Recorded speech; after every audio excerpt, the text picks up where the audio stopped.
अखिल दास साहब, आपने सुना माजी को भूल जाना चाहिए, गलतियां हुई ही हैं तो ये नहीं कि दोहराई जाए। 2018 में अगर आपके साथ कुछ गलत हुआ तो आज नहीं किसी और जमात के साथ किया जाए, और 2018 में तो तहरीक इंसाफ की गवर्नमेंट भी नहीं थी, तो ये मुकफ़ात अमल जो आप कह रहे हैं ये तो नहीं कि उन्होंने करवाया था, तो वरना ये है कि आज भी जो कुछ उनके साथ हो रहा है कहेंगे जी नून लीग करवा रही है।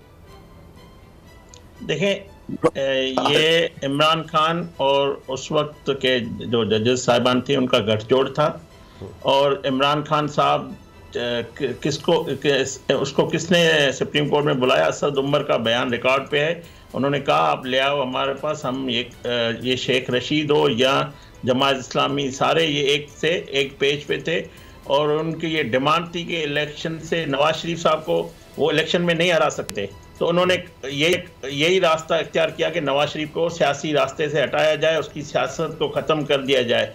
मगर उस वक्त भी नवाज शरीफ साहब अवाम के दिलों में राज करते थे, आज भी अवाम के दिलों में राज करते हैं। वो नवाज शरीफ को उन्होंने जो भी फैसले किए उसको आर्जी तौर पे सियासत से निकालने की कोशिश की गई, मगर पाकिस्तान की सियासत के मेवर आज भी नवाज शरीफ साहब है।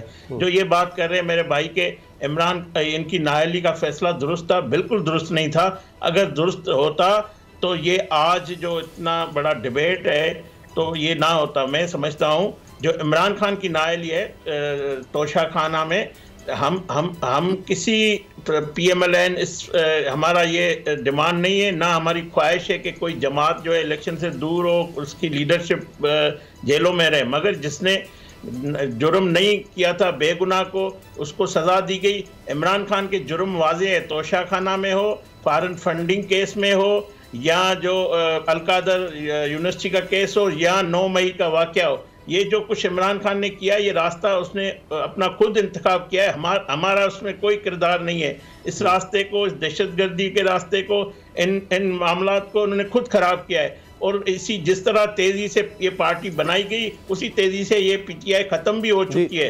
तो ये मुकाफ़ात अमल का शिकार है, और ये अपने किए हुए गुनाहों का खुद भुगत रहे हैं। जी ठीक है। सब्सक्राइब करें और बेल दबाएं ताकि कोई खबर रह न जाए।